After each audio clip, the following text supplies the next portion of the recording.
नमस्कार, मैं हूं आपके साथ अंकिता पाल। बुलेटिन की शुरुआत करते हैं। नई दिल्ली में बीजेपी उत्तराखंड की प्रदेश महामंत्री दीप्ति रावत भारद्वाज ने केंद्रीय वित्त मंत्री निर्मला सीतारमण से भेंट की और इस बैठक में उत्तराखंड की स्वयं सहायता समूह से जुड़ी महिलाओं के आर्थिक सशक्तिकरण, आजीविका वृद्धि और कौशल विकास को लेकर विस्तार से चर्चा हुई है। और बैठक के दौरान दीप्ति रावत भारद्वाज ने उत्तराखंड के पहाड़ी और ग्रामीण क्षेत्रों में सक्रिय महिला समूहों के उत्कृष्ट कार्यों को रेखांकित करते हुए कहा कि एसएचजी महिलाओं ने उत्तराखंड के ग्रामीण अर्थव्यवस्था को नई दिशा दी है और स्थानीय उत्पादों के मूल्य संवर्धन से लेकर डिजिटल लेन देन तक की हमारी बहनें स्वयं को और अपने परिवारों को सशक्त बना रही हैं। वित्त मंत्री निर्मला सीतारमण ने उत्तराखंड की महिलाओं की भूमिका की सराहना करते हुए कहा कि केंद्र सरकार महिला आर्थिक भागीदारी बढ़ाने और एसएचजी समूह की नई तकनीक, प्रशिक्षण और संसाधन प्रदान करने के निरंतर कार्य कर रही है। उन्होंने पर्वतीय क्षेत्रों की भौगोलिक चुनौतियों को ध्यान में रखते हुए स्थानीय परिस्थितियों पर भी आधारित नए आजीविका मॉडल विकसित करने का सुझाव भी दिया है। उन्होंने ये भी कहा कि एसएचजी उत्पादों को ई-कॉमर्स प्लेटफॉर्म, राष्ट्रीय बाजार, सरकारी क्रय प्रणालियों से जोड़ना अत्यंत आवश्यक है। केंद्र सरकार इस दिशा में राज्य को हर संभव सहयोग देगी।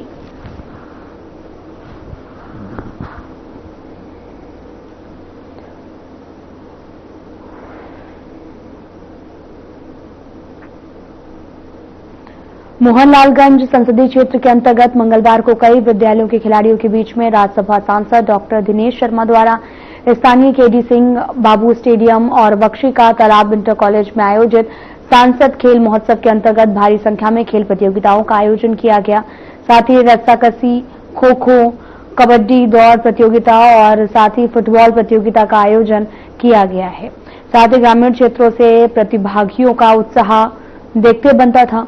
खेल प्रतियोगिता के दौरान साई सेंटर, स्पोर्ट्स कॉलेज और केडी सिंह बाबू स्टेडियम के कोच और रेफरी खिलाड़ियों का उत्साह बढ़ा रहे थे और इस अवसर पर डॉक्टर दिनेश शर्मा, पूर्व उप मुख्यमंत्री के साथ दूसरे दिग्गजों ने भी खिलाड़ियों के साथ में प्रतियोगिता में शामिल होकर शुरुआत की। डॉक्टर दिनेश शर्मा ने प्रतियोगिता में शामिल खिलाड़ियों को संबोधित करते हुए कहा कि प्रधानमंत्री नरेंद्र मोदी के आह्वान पर 29 सितंबर से 25 दिसंबर तक पूरे देश में सांसद खेल प्रतियोगिता का आयोजन किया जा रहा।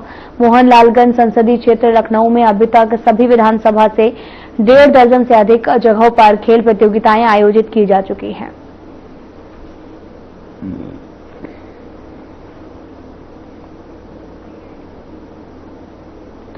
मुख्यमंत्री योगी आदित्यनाथ ने गोरखनाथ मंदिर परिसर में जनता दर्शन के दौरान लोगों की समस्याओं को सुना। साथ ही सीएम योगी ने संबंधित अधिकारियों को समस्याओं के जल्द समाधान के निर्देश दिए हैं। तस्वीरें आपको दिखा रहे हैं जो कि गोरखपुर से हैं, जहां सीएम योगी ने जनता दर्शन का आयोजन किया। सीएम ने लोगों की समस्याओं को सुना। लोग अपनी समस्याओं को लेकर सीएम योगी आदित्यनाथ के समक्ष पहुंचे और इस दौरान अधिकारियों को समाधान के निर्देश दिए गए हैं। और तस्वीरें भी आपको दिखा रहे हैं जहां पर बड़ी संख्या में लोग यहां पर मौजूद रहे और लोगों ने अपनी समस्याओं को सीएम योगी आदित्यनाथ के साथ में शेयर किया और इस दौरान उनसे कहा कि इसके जल्द से जल्द दूर किया जाए इस दौरान समस्याओं को। इस दौरान सीएम योगी आदित्यनाथ ने अधिकारियों को निर्देश दिए हैं कि जनता की समस्याओं का जल्द से जल्द समाधान हो।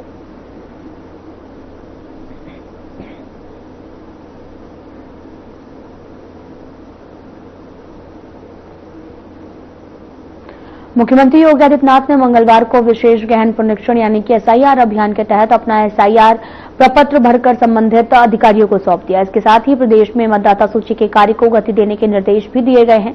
आपको बताते चले कि मुख्यमंत्री ने कहा कि प्रत्येक पात्र नागरिक का नाम मतदाता सूची में शामिल होना लोकतंत्र की मजबूती के लिए काफी ज्यादा महत्वपूर्ण है।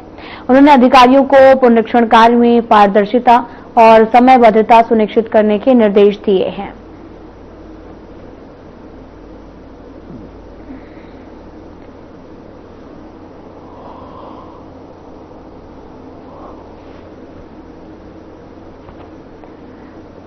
आपको बताते चले कि पुनरीक्षण कार्य में पारदर्शिता के निर्देश दिए गए हैं।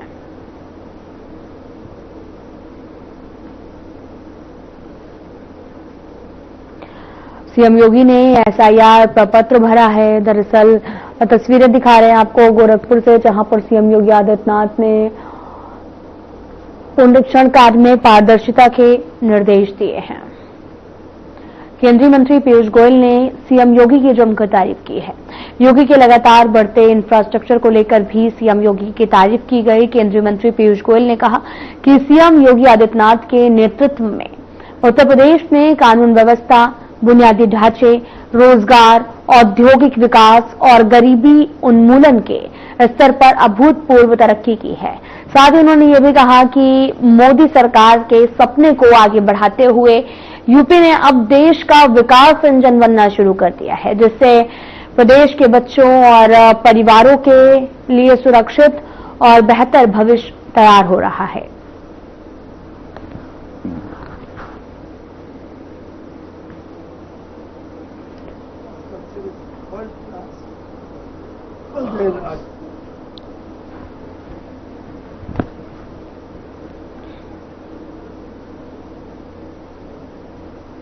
प्रधानमंत्री नरेंद्र मोदी को घाना के राष्ट्रीय सम्मान the officer of the order of the star of घाना से सम्मानित किया गया। यह सम्मान स्वीकार करने के दौरान पीएम मोदी ने क्या कहा, सुनाते हैं आपको।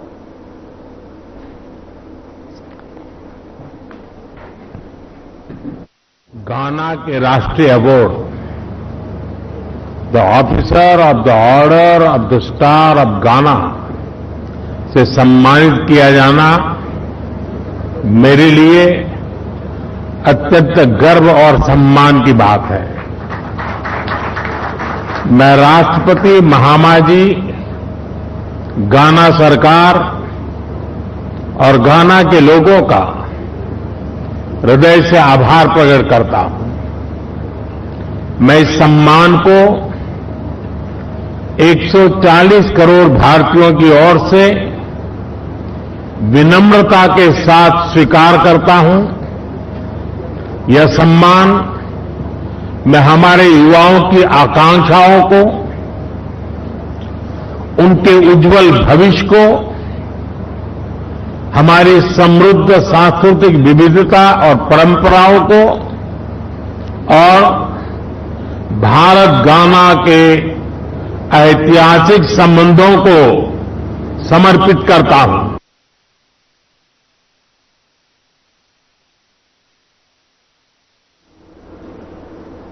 गोरखपुर में क्षेत्रीय विधि विज्ञान प्रयोगशाला के नवीन उच्चीकृत भवन G6 का लोकार्पण किया गया। इस कार्यक्रम में मुख्यमंत्री योगी आदित्यनाथ शामिल हुए, जहां उन्होंने कार्यक्रम को संबोधित करते हुए कहा कि उत्तर प्रदेश में 75 जिले हैं और हमने साक्ष्य जुटाने के लिए प्रत्येक जिले में 2 वैन उपलब्ध कराई हैं और अब कोई भी अपराधी सिर्फ इसलिए नहीं बच पाएगा क्योंकि उसके पास में साक्ष्य नहीं है। साथ ही उन्होंने ये भी कहा कि पहले पीड़ित सालों तक कष्ट झेलता था, अब आरोपी अपर्याप्त सबूतों के कारण खुली छूट का आनंद लेता था, लेकिन अब ऐसा नहीं होगा। अपराध के कुछ ही घंटों के भीतर पुख्ता सबूत उपलब्ध हो जाएंगे। आज यह पूर्वी उत्तर प्रदेश के लोगों को विधि विज्ञान प्रयोगशाला की एक नई सौगात प्राप्त हो रही है। इसकी उपयोगिता क्या है, यह आपने अभी हमारे पूर्व वक्ताओं के मुंह से सुना भी है। मुख्य रूप से 2023 में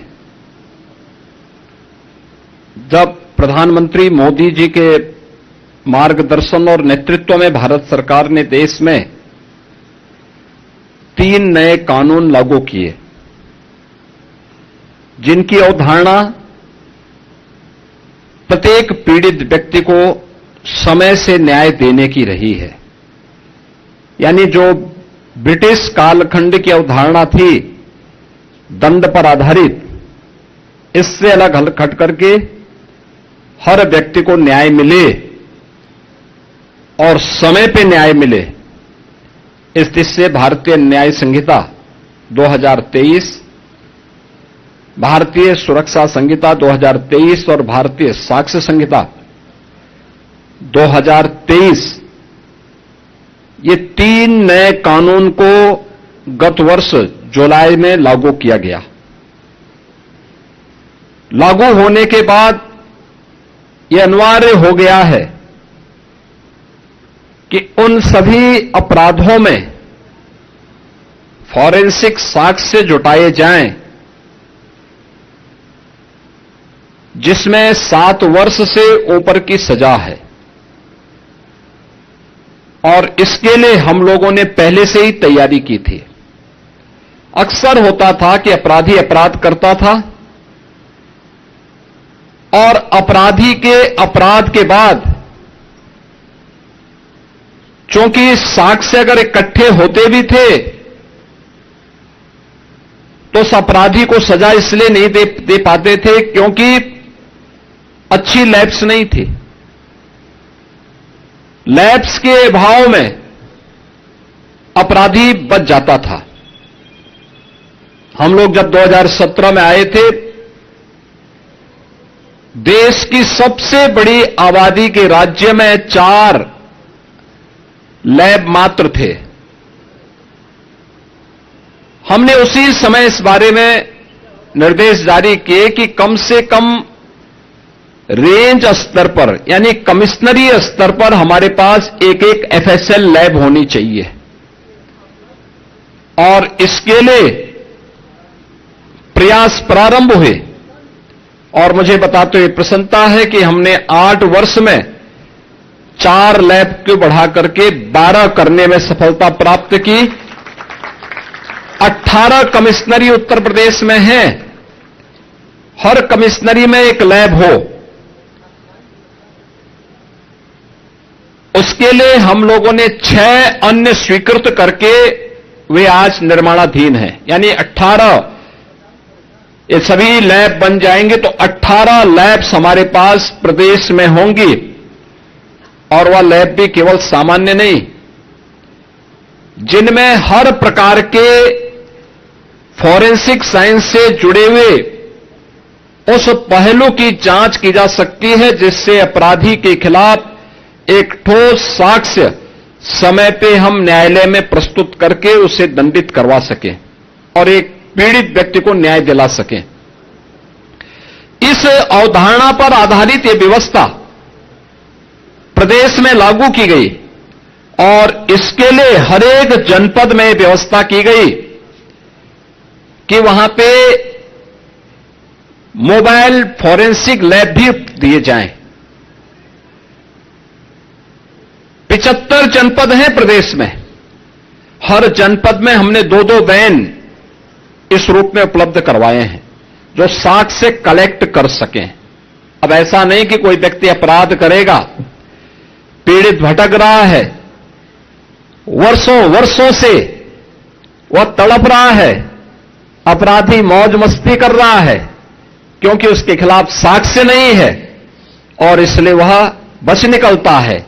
लेकिन अब बचेगा नहीं क्योंकि अपराध होने के कुछ ही घंटे के अंदर उसके खिलाफ पुख्ता साक्ष्य होगा और साक्ष्य के साथ साथ लैब भी होगी जहां पे एक्सपर्ट बता देगा कि हां यह इस व्यक्ति से मिलता जुलता है और इस व्यक्ति ने यह अपराध कारित किया है। वह कोई भी इस प्रकार का अपराध हो, कहीं दुष्कर्म के मामले आते हैं, कहीं पे आतंकी घटनाएं घटित होती हैं, कहीं पे कोई फायर करके अपने लाइसेंसी असले से फायर करके किसी की हत्या करने का प्रयास करता है। बैलिस्टिक जांच करने में बहुत समय लगता था, अब ऐसा नहीं हो पाएगा। और डीएनए जांच की सुविधा भी अब गोरखपुर की इस लैब में उपलब्ध करवा दिया गया है। कोई भी व्यक्ति अपराध करेगा तो बच नहीं निकल सकता है। और इन सबको जोड़ने के लिए उत्तर प्रदेश के युवाओं को इसके माध्यम से अधिक रोजगार प्राप्त हो सके, हम लोगों ने प्रदेश में लखनऊ में यूपी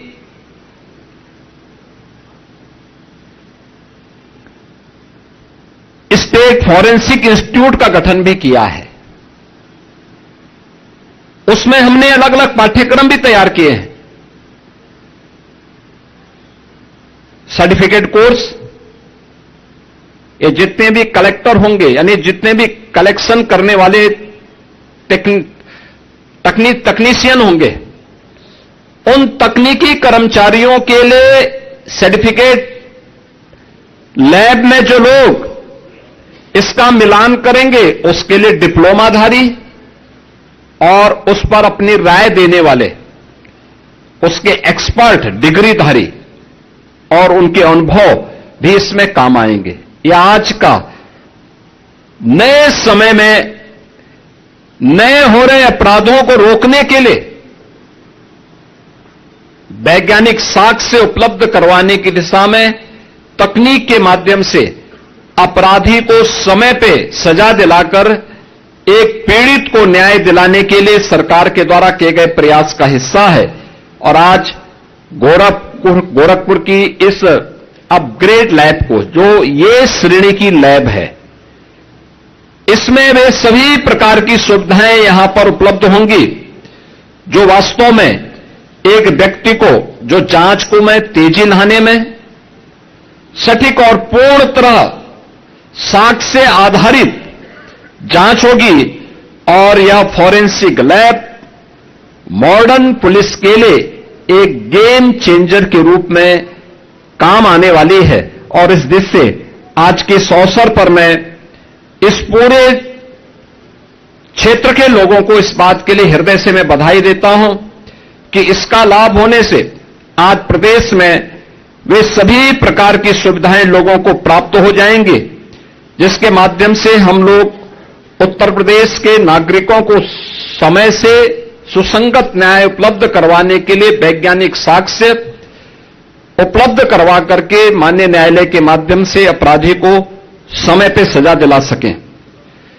उत्तर प्रदेश में state institute of forensic sciences जो लखनऊ में हम लोगों ने बनाया है, एक अत्याधुनिक इंस्टीट्यूट है और उसमें हम लोगों ने जो सुविधाएं उपलब्ध करवाई हैं, उसमें एडवांस डीएनए डायग्नोस्टिक सेंटर की स्थापना की है, वर्ल्ड क्लास डीएनए लैब्स की स्थापना की है, EI drone and robotic labs वहां पर हम लोगों ने उपलब्ध करवाए हैं और जो नैनो ड्रोन से लेकर के 40 किलो वजनी ड्रोन को ले जाने की सामर्थ्य के लिए भी उस प्रकार के कार्यक्रम वहां पर हम लोगों के द्वारा संचालित किए गए हैं और इसे हम लोगों ने अभी हाल ही में पाठ्यक्रम उसका प्रारंभ कर दिया है। वहां पर तेजी के साथ ये सभी कार्य आगे बढ़ रहे हैं। प्रदेश सरकार का जो लक्ष्य है, हर मंडल में अत्याधुनिक एफएसएल लैब बने, एआई बेस्ड फॉरेंसिक एनालिसिस की व्यवस्था प्रदेश के अंदर उपलब्ध हो जाए, साइबर फॉरेंसिक को एक ग्लोबल स्टैंडर्ड तक लेके जाना, डीएनए के परीक्षण की क्षमता को भी कई गुना बढ़ाना और क्राइम साइंस मैनेजमेंट को पूरी तरह वैज्ञानिक बनाने की दिशा में सरकार के द्वारा किए जाने वाले प्रयास का यह हिस्सा है। और जिसमें आज गोरखपुर की इस फॉरेंसिक लैब को आज उद्घाटन किया जा रहा है। मैं इस अवसर पर इस पूरे परिक्षेत्र के नागरिकों को हृदय से बधाई देता हूं, अपनी शुभकामनाएं देता हूं। बहनों और भाइयों, सरकार की जीरो टॉलरेंस की नीति का यह हिस्सा है और जीरो टॉलरेंस की नीति के अंतर्गत सरकार ने जो प्रदेश के अंदर 2017 से ही रूल ऑफ लॉ लागू हो, इसके लिए जो प्रयास प्रारंभ किए, इसके लिए भर्ती की प्रक्रिया को तेजी के साथ आगे बढ़ाने। आप याद करिए, पिछले 8 वर्ष में 2,19,000 केवल भर्ती उत्तर प्रदेश पुलिस में हुई है। 2,19,000 और मान करिए 2,19,000 से अधिक पुलिस कार्मिकों की भर्ती उत्तर प्रदेश के अंदर। अभी हाल ही में 60,244 पुलिस कार्मिकों की भर्ती हुई। आप अनुमान करिए, ये 2,19,000, कई राज्यों के पास इतनी फोर्स नहीं, और इतना हम लोगों ने 8 वर्ष में भर्ती करके उत्तर प्रदेश के युवाओं के लिए नौकरी की संभावना प्रदेश के अंदर विकसित की। मुझे याद है 2017 में जब हम लोगों को पहली बार प्रदेश में हम लोगों को जब पुलिस की भर्ती करनी थी, तो ट्रेनिंग कहां हो, क्योंकि भर्ती एक औपचारिकता नहीं है, इसमें ट्रेनिंग भी आवश्यक है। कहां पे ट्रेनिंग हो, ये एक चैलेंज था। हमारे पास उस समय कुल क्षमता थी 6,000 पुलिस कार्मिकों की ट्रेनिंग की, और आज मुझे बताते हुए प्रसन्नता है कि उस समय हमें जब 30,000 की पहली भर्ती हम लोगों ने निकाली थी, तो ट्रेनिंग के लिए 2017 में हमें मिलिट्री के, पैरामिलिट्री के ट्रेनिंग सेंटर भी किराए पे लेने पड़े थे, और अन्य राज्यों के भी ट्रेनिंग सेंटर किराए पे लेने पड़े थे। लेकिन इस समय हम लोग 60,244 पुलिस कार्मिकों की जो ट्रेनिंग दे रहे हैं, ये 60,244 पुलिस की ट्रेनिंग की क्षमता प्रदेश के अंदर विकसित किए गए ट्रेनिंग सेंटर में ये सभी पुलिस कार्मिक आज के दिन पे ट्रेनिंग ले रहे हैं। यानी ये हमारी क्षमता का विस्तार है कि जिस राज्य में 6,000 पुलिस कार्मिकों को ट्रेनिंग नहीं मिल पा रही थी, मैं माननीय उच्चतम न्यायालय ने इसके बारे में देश के सभी राज्यों को आदेशित किया था, लेकिन इस पे अनिर्णय का शिकार बना हुआ था पूरी मशीनरी। हम लोगों ने आकर के आज प्रदेश के अंदर 17 म्युनिसिपल कॉर्पोरेशन को और नोएडा, ग्रेटर नोएडा को सेफ सिटी के रूप में integrated command and control centre के साथ जोड़ते हुए आज 13 लाख से अधिक सीसीटीवी कैमरे लगा करके उस पूरी की व्यवस्था को एकदम सुरक्षित बना दिया है। आज आप देखते होंगे, पहले तो अपराध होता नहीं, लेकिन अगर कहीं छिनैती या लूट की घटना घटित हो गई तो कुछ ही घंटों में अपराधी जेल के शिकंजों में होता है और लंगड़ाता हुआ चलता हुआ दिखाई देता है। यह नया प्रदेश है जो अपराध को स्वीकार नहीं करता है और अपराधियों को यह दिखाने का प्रयास भी करता है। नहीं, नमस्कार।